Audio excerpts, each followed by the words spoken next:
Welcome to KIMEcast, where we break through and cut the BS in sports medicine, rehabilitation, and sports performance, and talk about how things really work. Welcome to KIMEcast. Tony Mikla, Russ Dunning. So this has been great. We've, over the last few weeks, I got to observe Russ make this call. He was talking to somebody on the phone. It was just classic. Happened to be a video call, and we were talking to the person, and it was interesting because they were talking about they had a little bit of just had a cold and been sick lately, and then at the end of the thing, we got off the call and just like we just said something. And then Russ says, he goes, "Oh yeah," he goes, "Well, that guy's got a pretty small neck." And it's like, what are you talking about? What are you talking about?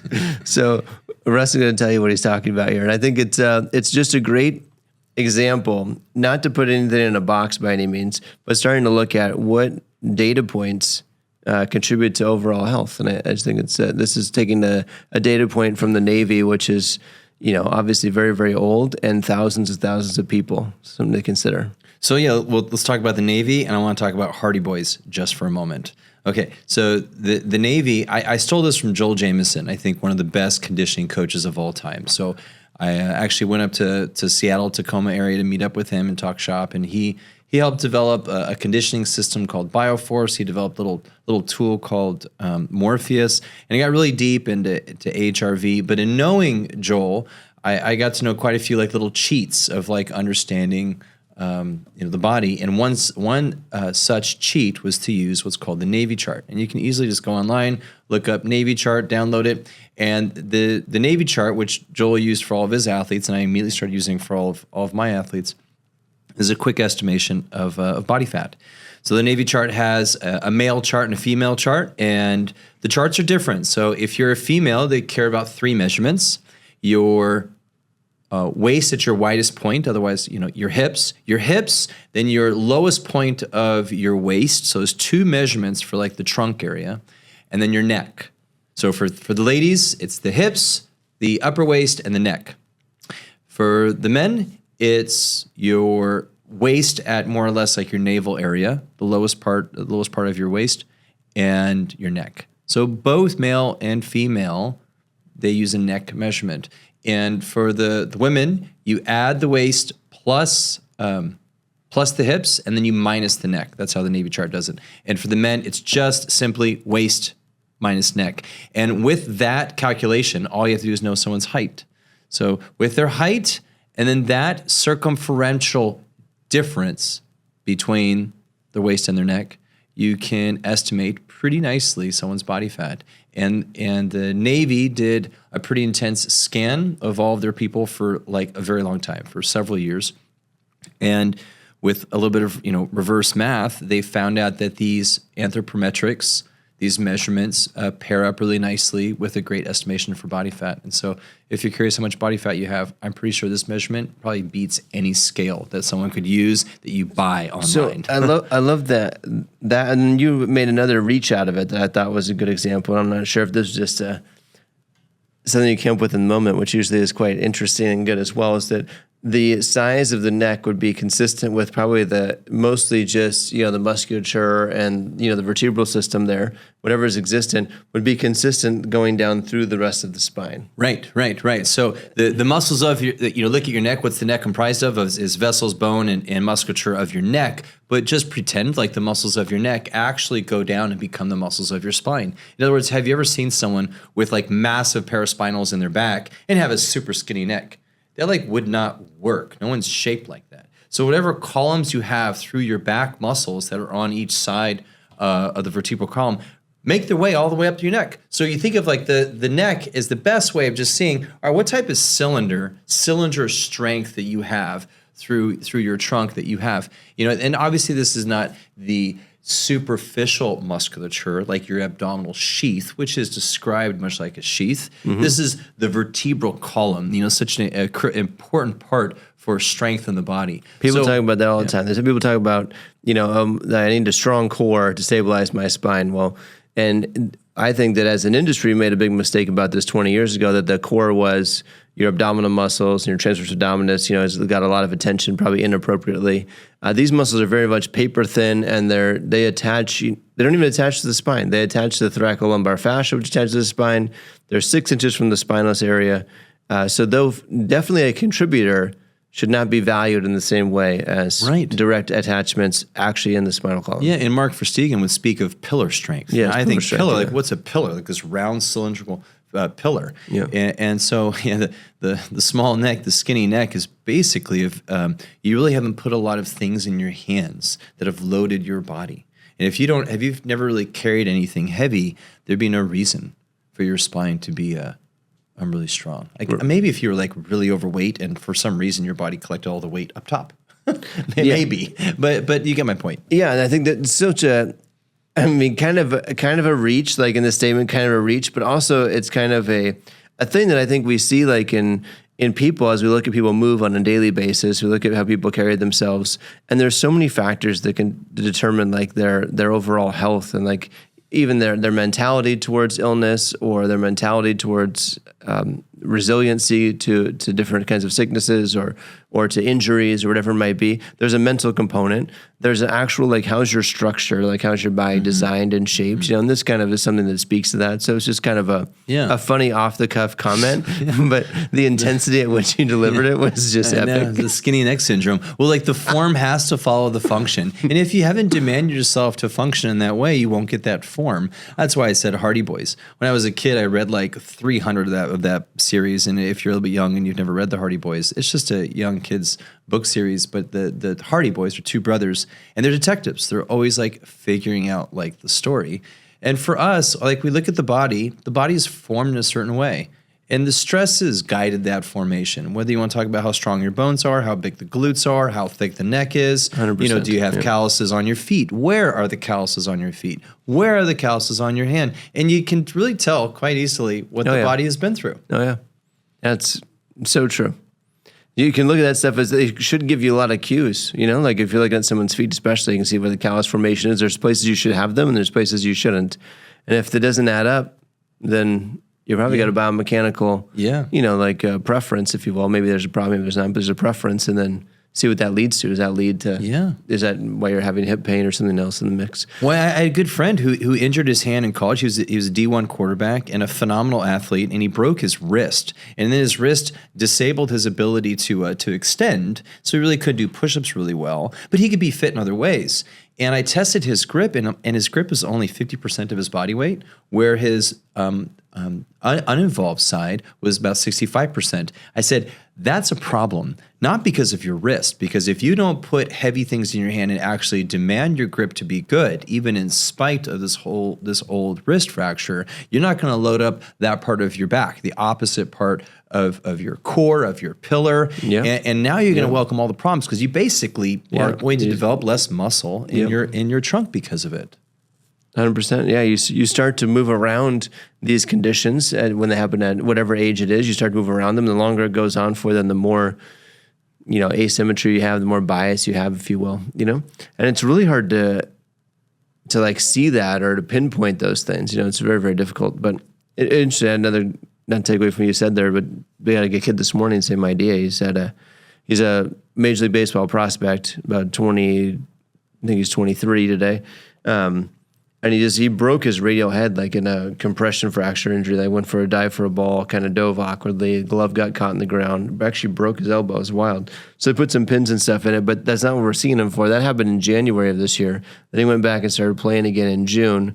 And his third day playing back, he strained his shoulder. Let's say he subluxed it, for lack of a better term. He's generally a very hypermobile person. And he subluxed his shoulder in his third swing, missed the pitch, and swung, and then had this, pain in the back. It's like, I'm like, well, the reason why your shoulder, knowing nothing, just those facts. That information I have in front of you right now. The reason why your shoulder hurts is because of what happened to your elbow, and because you're hypermobile by nature. Oh. I know everything I need to know for the most part. We were going to dive into it and find out more, but it's really interesting. It's like this one injury basically caused the second, because you took a person who was very hypermobile for most of their whole life, and he's very, very flexible is what that means.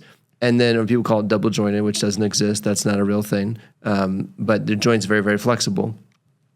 So then you make it very, very stable. We break it and then we put a bunch of screws in it, make it very, very stable. Well, guess what? Well, now the next joint up the chain, we speak about this all the time in our coursework. The next joint up the chain is now more vulnerable because the elbow can't do its job. So the joint that moves the most does more, and then guess what? It moves too much, and now we have a new problem. So, same shit, different day. But luckily, the kid's going to be great, and I think he's going to do just fine. But it's just an interesting story on the same lines of like one injury kind of leads down this chain of reactions. Yeah, I think it's fascinating. I think each case you really have to put on a detective brain. It's not like we have one algorithm where you got to, we teach an algorithm, we teach a pyramid, we teach principles, but you really have to appreciate the nuance of that person's history combined with all of your knowledge. And that's why, well, frankly, I never get bored in a treatment day. Yeah. Because each person is a very unique case where you gotta find the murderer. What was the murder weapon? What are the signs? What are the clues? It's quite fun when you appreciate the whole case like that. Yeah, no, it is. It's really fun.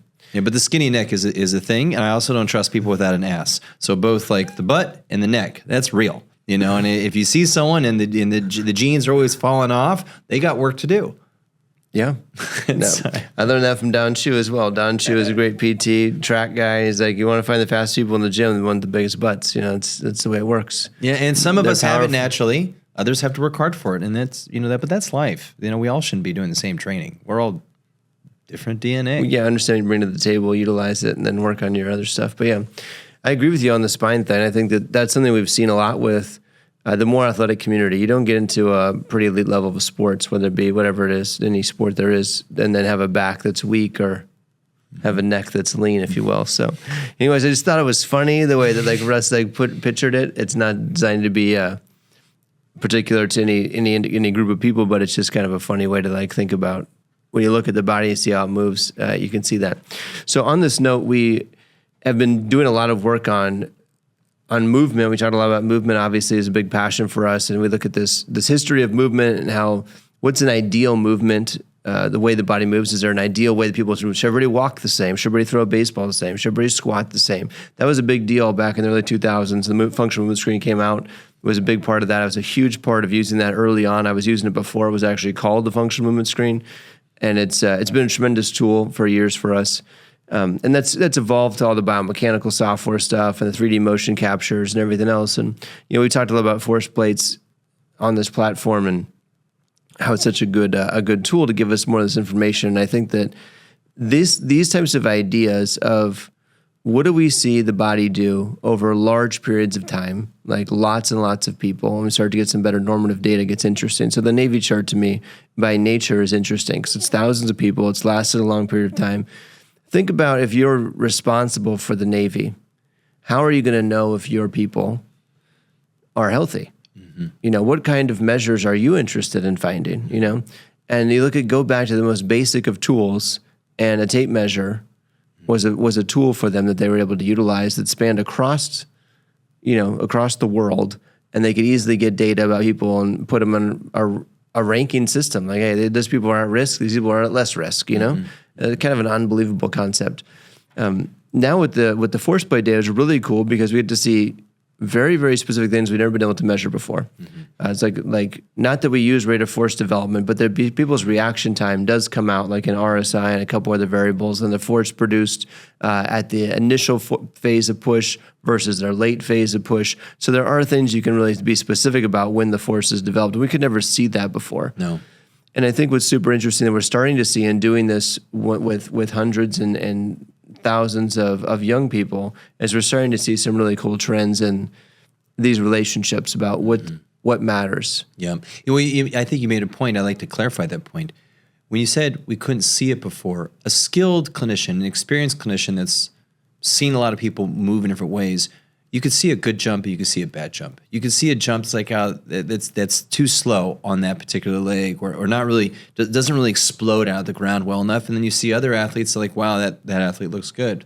And with the force platform data, we're now able to just put a number to it. We're able to number what I think a great sports medicine person, a great coach, a great clinician could see intuitively. We're now able to say, yep, that number is 1.8.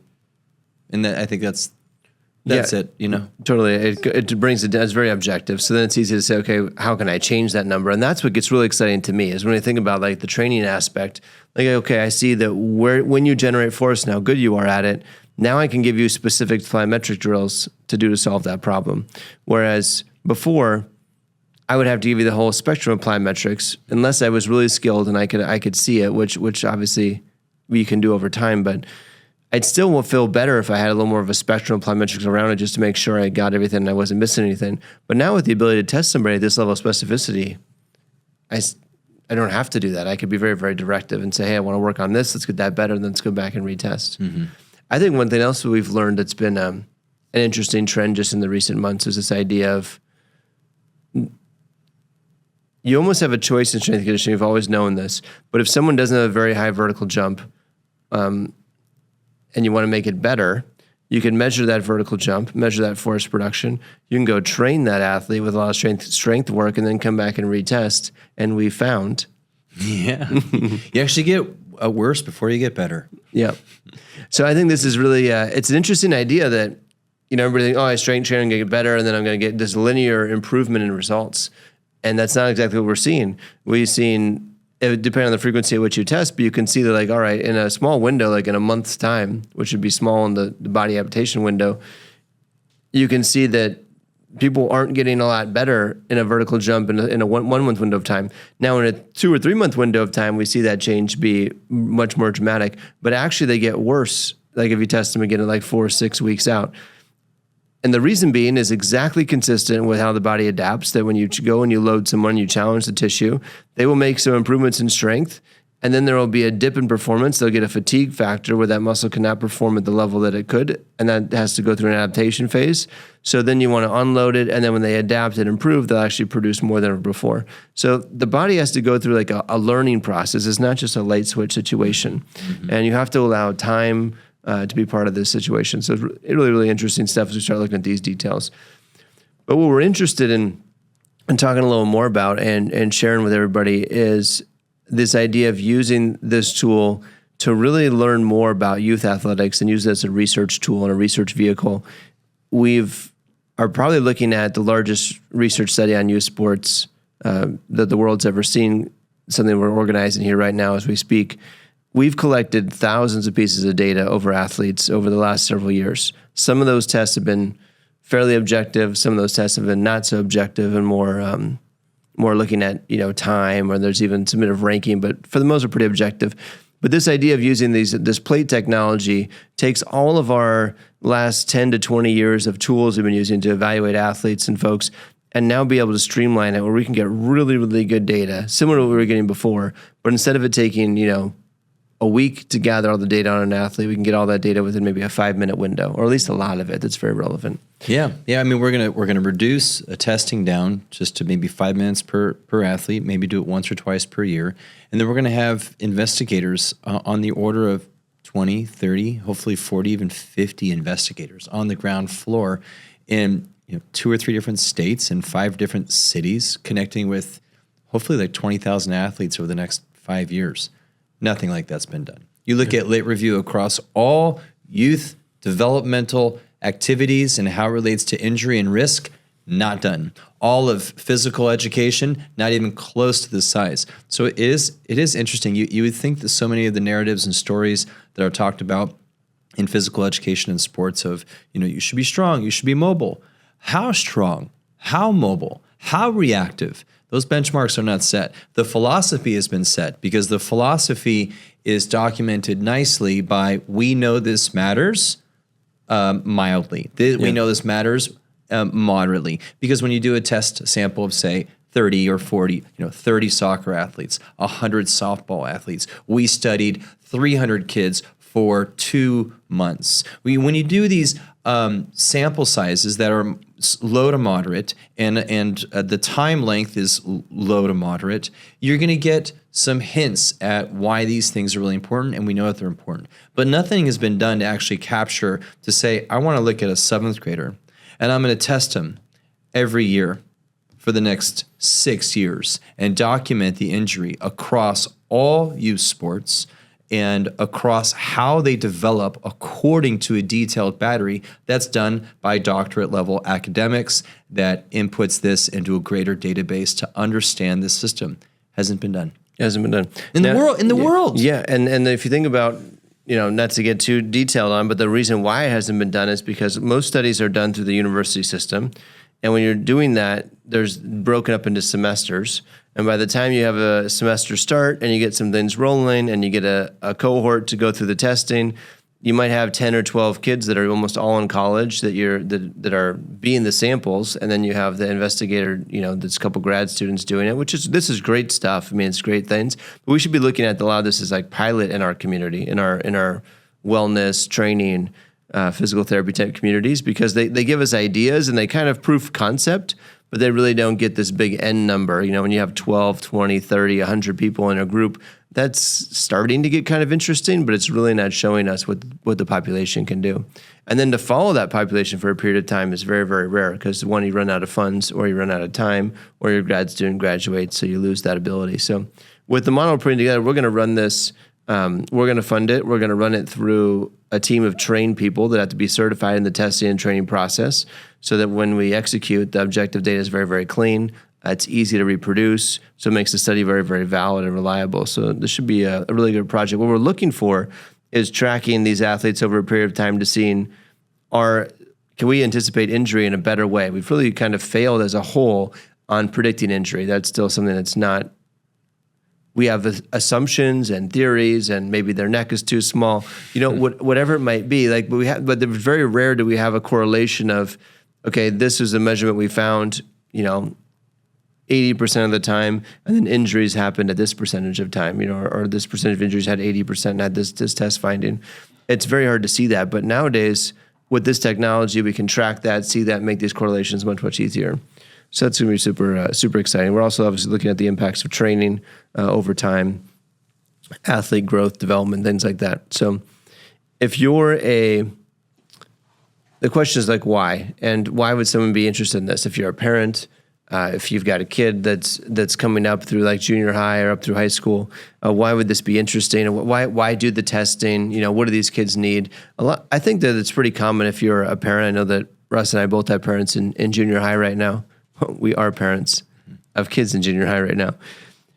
We're both training our kids pretty aggressively, because we really believe, and we've seen the impact of strength training and sprint work on this age group really, really dramatically improves their development, their growth, hormone stimulation, improves their academic prowess, improves their mental confidence.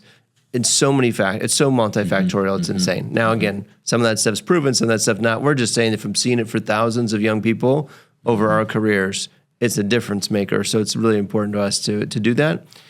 And then you have the questions that parents ask is it too early to start strength training? And then they think about, well, is it contraindicated because I've heard that it stunts growth? Stuff like that was old school thinking.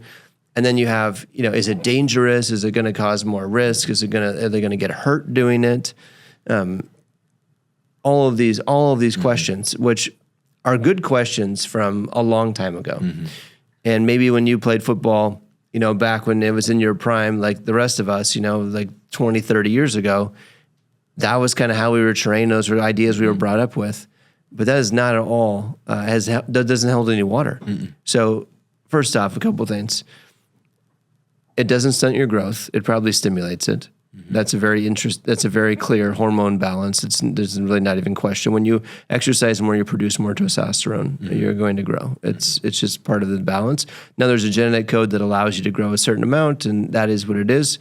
I think you can maybe push some boundaries there. If you don't eat and don't exercise, you're probably not going to hit your peak. Yep, and sleep.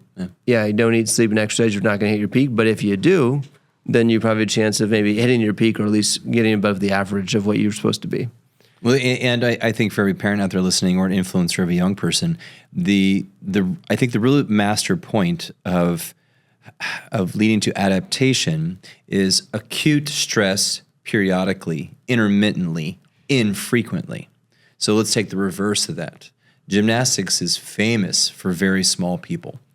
And you might ask, do you have to be small to be good at gymnastics. I mean, Simone Biles, how tall is she? 4'11"? Something like that. She's obviously an incredible ball of muscle, but she has to be quite short to be able to do the things that she does. Just spin them many times in the air. Yeah. When they jump every day, they challenge their bones every single day, and they stay actually all quite small. What's really fascinating to watch is if you track a whole bunch of gymnasts, they'll all stay quite small, and then when someone gets injured, boom, they immediately get a growth spurt upon injury. And the fascinating part is, although the exercise is quite stressful, the repeat stress every day doesn't really ever give them a break to actually grow. To adapt, yeah. So if you actually take the same plyometric stress, say you jump, 100 times every single day, it's really hard for your body to adapt to. That's basically what gymnasts do. But if you say you jump really aggressively twice a week, you have enough time to actually stimulate the growth, and then you get plenty of growth. So I guess the point is that stress is very good as long as it's infrequent and periodic, and then it's amazing. If it's done chronically, it actually gives you a different stress. It makes the bones very dense, but you won't grow. So, right. Then that's, secret for every gymnast, which is a very unique sport, but it proves a point. Yeah, 100%. Yeah. You have to let the body adapt. It takes time for it to adapt. You have to give it cycles for it to adapt into. We talked about that a couple weeks ago. And gymnastics is probably one of the few sports that's like a direct violation of that. And it's one of those things that's much like a Navy SEAL program. It's more about a survival strategy. Like, did you survive the training and define the best of the best, Yeah. Can you tolerate this amount of work for this length of time, as opposed to can we train you to be really, really good at it, Yeah. It's a challenging one. And we're the same conversations in different types of sports. Baseball is historical. Throw. When should I take time off? I take these months off. But I'm less of a fan of them taking big breaks of time, like months off. You just need to have more intermittent opportunities. Well, I think the secret, we use the word stress. Throwing a ball stresses your shoulder joint and your trunk rotation. So your arm will definitely change and morph with baseball, softball. But really, I'm amazed how many, baseball kids I've seen that can't touch their toes, and their parents are saying, what stretch routine? And I tell them, just go sprint 20 times and do that every other day for a while. Or you could play a different sport that actually makes you run a lot.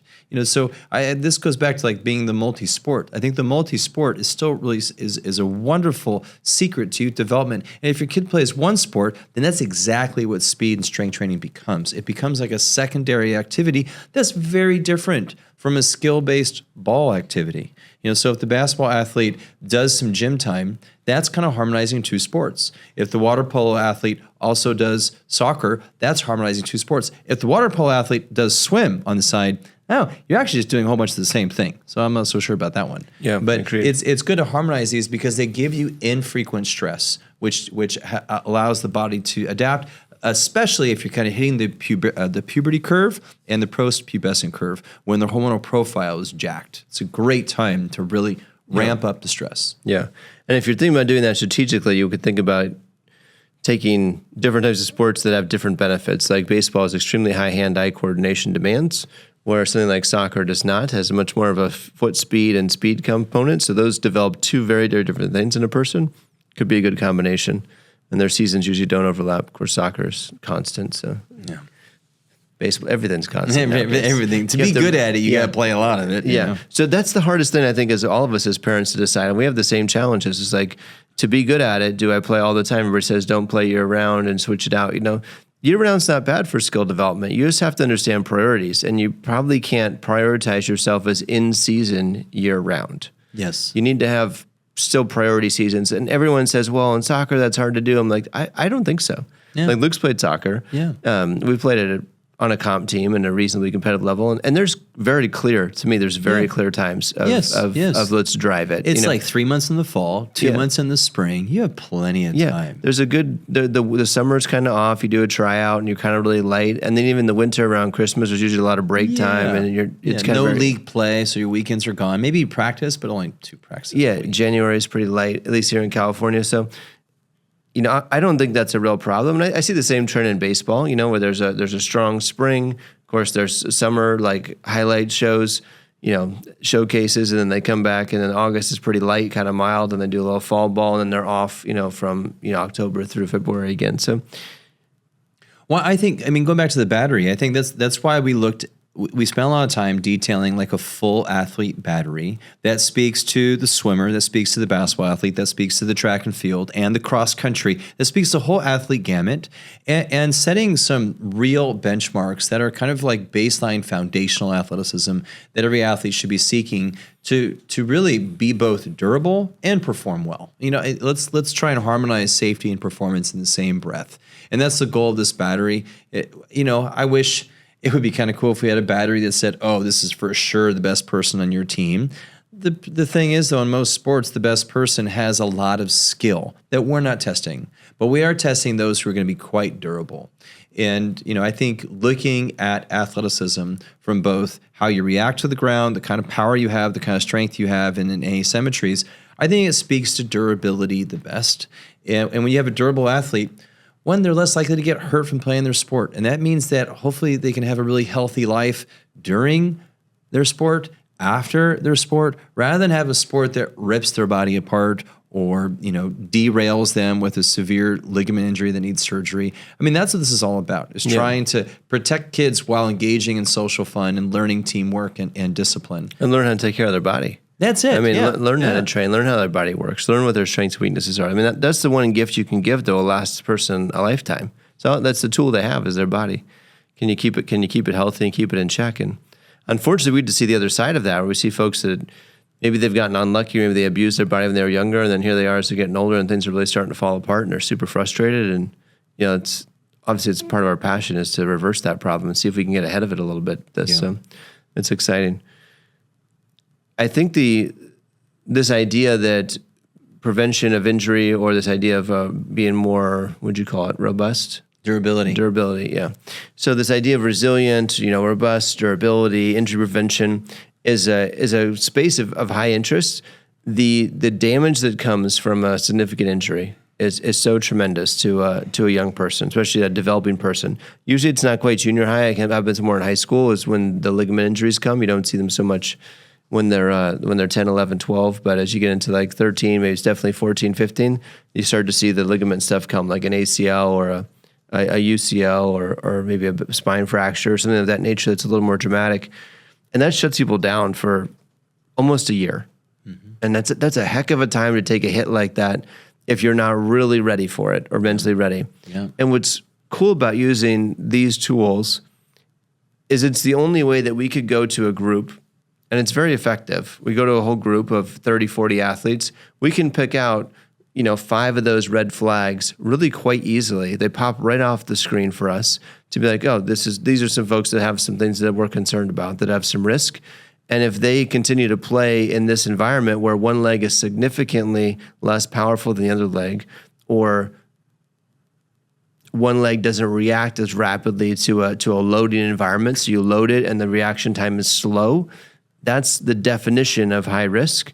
So when we see that, it can be like, let's train you to react faster and let's reduce the risk. This has been proven years ago. If in the soccer community has been a massive one. FIFA developed a big study on the 11 Plus program. It was a warm-up routine that was utilized to activate muscles and decrease risk. It's been proven to be very, very effective as a whole to reduce the number of injuries that happen in FIFA. We saw the same thing. Cincinnati Sports Medicine did a huge research project forever on ACL likelihood, and they developed this plyometric program that was basically a jump program where they do a variety of jumping over the course of a 30-minute session 2 or 3 times a week, and these things dramatically reduced ACL injury rates in the teams that they tested. And there've been great knowledge that we've had. This knowledge has been on the table for 20 to 30 years. Mm-hmm. And some teams are using it and most are not. I'm disappointed on the Cincinnati Sports Medicine stuff because I think that their stuff is accurate and right, but we haven't seen it get implemented into youth sports at the level it should be, especially with the data that they have. So what we're looking to do is strengthen that data and then also give a solution as to, okay, this is what you have. It's specifically you. You're the one out of the 20 on your team that's vulnerable. And for that, you need to do X. That's the biggest thing is if you say like, oh, it's a 5% risk here or 15% risk here, you really should be here. Hey, you don't know if the research is looking at you. Like, oh, I'm different. I'm strong. Oh, that's the attitude. It's not going to happen to me. Yeah, it's not going to happen to me. Yeah. Where, to create this battery to really customize and say, this is you. This is irrefutable. This is what you just showed me in this battery. You can't hide and say, I disagree. That's the best part about really good data collection is that when it's clean, done with good hardware and good software, if it's done correctly, it reveals exactly who you are physically. You can't hide from it. I think that's the big part of it is customizing the risk to what you bring to the table at this moment. And then I think most importantly is what can I do about it? 100%. Yeah, because then you have a direct action plan. Say, hey, I can engage and I can make something better. I can reduce my risk. And then one thing that leads directly to success. So we also can see performance enhancement where if someone's a little weaker or not as powerful enough, those are very easy to see as well. And then we can direct to hey, this strength program, hey, this plyo program. But that's fairly straightforward. And that recipe is pretty well established over the years. What I can tell you is this, and you see this in professional sports where we can all watch it on TV, is the team that stays healthy is the team that usually wins. It comes to, you hear it in the NFL all day long. Even now, it's the preseason now, and they're already talking about health. Who's healthy, who's not. Yeah, we're really healthy. We got a lot of good reps in at camp, or they're not healthy and they're concerned about it. And then you watch that team, it'll take a while for it to start to gel. But any team that goes into the end of the season that's unhealthy and has lost some of their key guys in their line positions or the linebacker positions or certainly at their skill positions as well, they're just not in the playoffs. Yep. Being healthy is key. Same thing in the NBA, same thing in hockey. You see it across the board. Same thing in baseball. Yep. Same conversation. Is my pitching staff healthy? Is my defensive unit healthy? Are my hitters healthy? And if they're not, then that team is out. And then we start talking about them because they're out. So then the conversation dies. But I'll tell you, when you have an athlete and you're responsible for their health and wellness and training them, and you watch how that athlete evolves over time, the most valuable thing you can give them is time to train. That's right. That's what we had. When I was working with Steph, and she started in 2006. We were in from 2006 2016. She never missed a practice, never missed a meet competition due to an injury or due to an illness, for that matter. She never missed anything for 10 years. And for 10 years, she got better, where she went from 35th in the world, number one in the world, a gold medalist, eventually broke the American record, and then had continued success for the next 3 or 4 years before retiring. And the entire time, we're injury-free. That was due to a lot of work we did in the weight room and strength training and trying to always find these limiting factors, these restrictions, and then attacking them specifically throughout that process. And that's what this is going to be essentially to the youth. So, well, I think this should speak to so many people that to get durable, to get resilient, it's not about how many sports can I pack in for my kid. Can I keep them busy every single day doing skilled sports and they're going to keep getting better at those sports and now they're a great athlete? It's actually not that. So playing the sport rarely gets them durable, gets them resilient. It is the extra. Now, some coaches will do the extra. Some coaches might do a little bit of speed training and agility training in their practice session. Some coaches might end with some strength training at the very end, last 10 minutes. And I applaud those coaches for doing the right thing.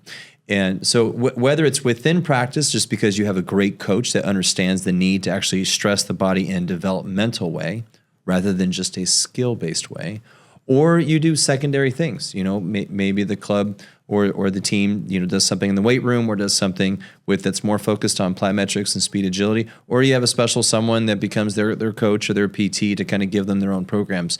But the kids they need time to do things that are more developmental. And it's usually not throwing a ball. It's usually not kicking a ball. It's not receiving a ball. It's not really to do with the ball. It has to do with them owning their body. Yeah. Can they move? Yeah. Can they get in the right position? We've talked a lot about strength training on this podcast over the last several months, and I want to make sure we're not sounding like we're contradicting ourselves here and saying, because before we've said that maybe strength training isn't what gets people to their advanced positions or better performance. And that's not true. The strength training can help a great deal, but in this case, what we're suggesting is obviously they're developing their skill set. They should continue to develop their skill set on the field or whatever their sport is. You can really augment them by a strength training program that supports them specifically in the off seasons, and that the load of that is appropriate to the person we're working with. So I would advise against heavy loading programs like maybe a bodybuilding heavy program or a powerlifting program or an Olympic lifting program. I think those things have a much higher risk, much higher load scenarios than we're talking about here. This is for like developing athleticism and developing body awareness, body control type of exercises. So yes, they're still the same things: squatting, lunging, step ups, RDLs, and hinging. But we're doing it at a load that's appropriate for the age group where you're seeing development and growth throughout the process. Yeah, I think, some basic formulas, if you're pre-puberty or during puberty, which means they're not done growing, they're learning their body. Their fascia is being tugged on because their femurs are growing. Their motor control kind of waxes and wanes depending if it's June or if it's December and they just got done changing their shoe size. So as a youth athlete is developing with their height and subsequently their body mass and their weight, give them movement drills that probably are mostly calisthenic or lightweight that challenge movement: split squat, high step up, hinge pattern, T pattern, push up, pull up, some type of challenge to the core, to the stomach, to the pillar, and make it appropriately difficult for that person, which means after 10, they start to fail a little bit. Great. Yeah. After 30, they start to fail a bit. Great. You don't have to be terribly program oriented and massive detail on reps and sets when they're still growing, because you need to challenge their movement control. You need to challenge their understanding of how they balance themselves and how they coordinate themselves, and then make them really, really tired and jump, do fast things, ballistic things, as well as strong things. Mm-hmm. And as they're done growing and you've done all the right things, that usually means their patterns are really good. Yep. Now you look at their split squat, their hinge, their squat, their push, and their pull pattern, and they know what they're doing. They know how to root through the ground. They know how to tighten up their trunk, and they look good. They can stabilize. And then a barbell program or a heavier a dumbbell program is much more appropriate for this fully sized person. You don't have to overthink it, because I've never really met like this 14-year-old that is appropriate for a barbell back squat, because they're usually moving pretty snotty because they're growing. It's like, they just got them growing an inch last night and you're going to put a barbell on their back? They're still figuring their body out. So let a kid grow, but don't be afraid of challenge. That's the dichotomy here that we're speaking to. Yep, 100%. So failure is still the recipe. I want them to struggle. To Russ's point, definitely body weight first, and you can add more load to it. And that's what we do with this testing protocol. Is we'll evaluate the athletes, see how strong they are, and then be able to very particularly load appropriately for it. The goal is still, it's fatigue and failure. So we want them to fatigue and fail, but it's usually in a higher repetition count. Like you said, 10 plus types of reps. You could do 8, doesn't matter. 6 is fine. But there's no reason to like be programming like 5 sets of 5 or 5 sets of 3, like at this age group of below the age of probably 15. It just doesn't make any sense to me. I think there's the amount of gains you can make training them at a bit higher volume with a moderate weight is tremendous, because you're not trying to like hypertrophy the tissue. You're trying to actually stabilize the hormone exchange that's going on and show the hormones what to do. Like, hey, let's build this tissue, let's build these bones, let's build these muscles, build these tendons. So you want to stimulate it that way. That's what's so important. If you have all that increase in testosterone and HGH and such, and you don't tell what to do, then nothing's going to happen that's going to be that productive. You're not going to see a better athlete. You're going to see probably someone overweight. You're going to see different things. So stabilizing the hormone profile is a big part of the process. Getting them control, to Russ's point, where they know their body, they have a good awareness of their body, and they can move effectively, is going to make them that much better, not only of an athlete in the meantime, but for life. Like if the person can just move solidly, if they can walk effectively, which you'd be surprised how a lot of people can't do that. If they can run effectively, if they can squat down, they can bend over and get to the ground, all of these little basics, those are things that are patterns that carry with them for life. And if you don't establish them now in their younger youth ages where their body's growing and changing, then we see these stiffnesses and these compensations, and then you're never going to do it at 25 and beyond. From 25 to 45, you're into your career and you're at a desk and you're locked in. You're not going to make big changes to your body at that time. That's right. It's up until 20, you got an opportunity. You can set the foundation, and then you can keep honing it. And you can use that foundation really effectively. Otherwise, your next window is probably closer to like 45 when you can get somebody to get back to that kind of commitment. I just got done testing this battery with a very good group of 15-year-olds. And they were 15-year-old soccer athletes at a very, very high level. And I went over the data with the coach. And the coach just kind of chuckled with me. He said, it's amazing how my best players are actually not on the highest on your list. And I looked at him and I said, that doesn't surprise me one bit. I think your best players are good because they've played a lot of soccer and they haven't developed in the right ways because they have not challenged other things. So now, that also means that your best players are more likely to be not quite as durable because of that weakness or that difference left to right. And, if you're weak and you're playing your sport and you're really good and you're a starter, you might just tell yourself, I don't have to do anything extra. I'm already a starter. I'm already the best on the team. Those are the exact athletes that get hurt. Those are the exact athletes that get mowed down in 2 more years when other kids have caught them skill-wise, but they beat them developmentally. Mm-hmm. So I think the attitude here with testing our batteries to, one, obviously show opportunities for improvement and reveal to the athlete, hey, these are our benchmarks for great athletic play. That helps you be durable and resilient and perform well at the same. And it's not like we're talking about 5 hours of training a week. I think for most of the time, our training programs are usually about an hour long, 2 or 3 times a week. So it's like really 3 hours of training stress in the week can just change a youth's life. That's probably the best time investment you could even think of. For anything. That's where we're coming from, right? Is that's our belief, and then we just watch it. We see it happen every day in the population, and we can go backwards on this too and look at people that come into our door that are 30, 40, 50, 60 years old, and that's one of the questions we ask is like, what did you do when you were younger? Because it really impacts how your body develops and what kind of frame you've got and who you are, and some people did it right, and some people didn't do it so right, and you can see it. But what we're after here is if we can help start the health of our communities, help get some of these younger athletes doing some of the right things at the right phase, that hopefully as they age, they don't make it to us. But if they did, we can look back and say, what'd you do? Oh, I did. I'm solid, man. I've done all these things. Like, okay, you have done a lot of things. You got a great foundation to work with. All you have to do is tweak a few things, you'll be back in the mix. Versus like we have to rebuild your entire movement profile, which is really, really painstaking.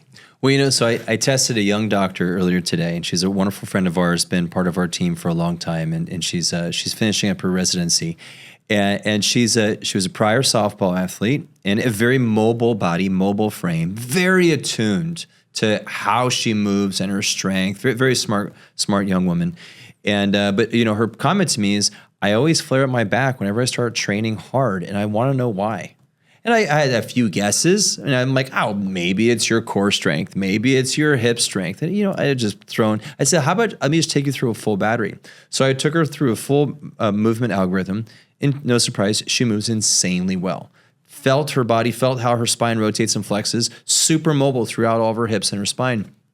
And in doing the athlete battery, I showed that her strength is a little over 3x. She's like 3.25x body weight with the squat. And her jump is appropriate. She makes good use of her ballistic power.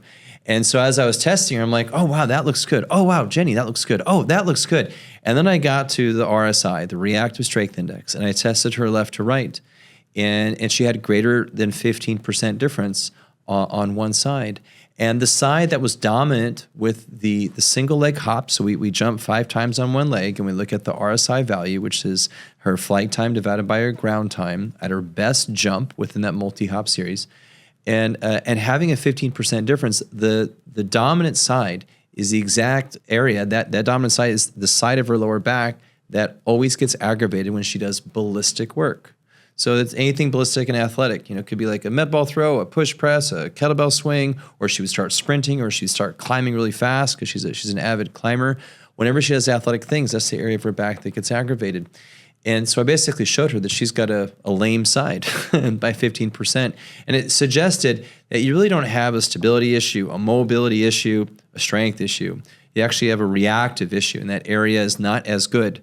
So now her fix was to do to remove herself from bilateral stance activity and only do split stance, and load it in a rack, load it here, load it overhead, but only go asymmetrical load, for a period of time, and then also implement a little bit of jump rope and some hopping with one leg, see how she can kind of react to that foot in the ground. But the point of this battery is that I think this battery can be sensitive enough to even kind of find what you might think is like, oh, we're doing jump, we're looking at ankle, knee, hip.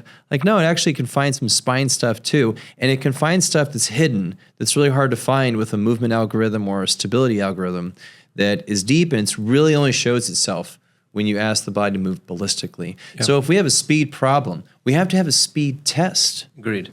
That's such a good point, because that's exactly it. We've put people in categories. The big categories in human movement for such a long time have been those things: mobility, strength, power. And the way that we measure them has been all right, but this idea of reactivity is always, this is the space where the injuries happen. This is the space that's always it's always been assumed, but never able to really measure as well as we can measure it now. So this is super exciting to be able to have that added to this kind of battery of 4 different things and be able to kind of see what we find. So this should be a good one too, because she should be so dedicated to fixing that problem that in 8 weeks we'll know exactly for sure if she was effective or not. For sure, which would be cool. And I mean, at the end of the day, hopefully that helps her relieve that back pain. She can train at more at an intense level, and the reward for her is she's gonna be a great doctor. So she's gonna look to help a lot of people in her future. But if her back hurts, she's gonna have to shut it down and retire early. Yeah, we had a great doc in our community that was a really good functional medicine guy, and ended up having so much back pain.